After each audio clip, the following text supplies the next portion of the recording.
A mother brought her son James to a Paderewski concert in order to encourage her young child who had just started taking piano lessons.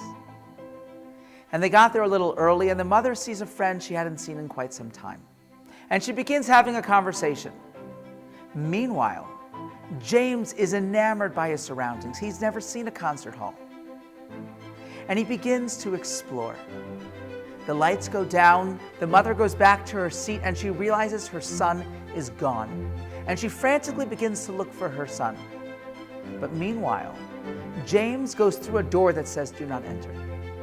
And next thing you know, the mother sees her son.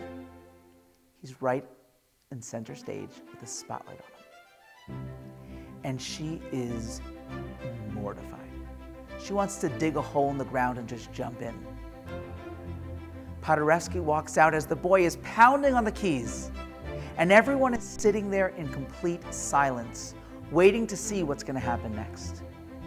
Paderewski walks over to the boy and he whispers in his ear, "Don't stop playing." He put his hand to the left of the boy, his right hand to the right, and he began to play around him. And the people there that night heard the most magnificent music ever. He had transformed the boy's noise into the most beautiful music.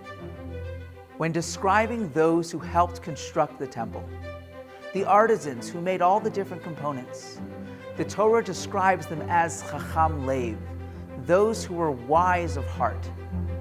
What does the heart have to do with anything?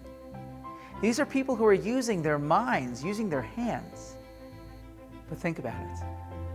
These are people who just came out of Egypt as slaves.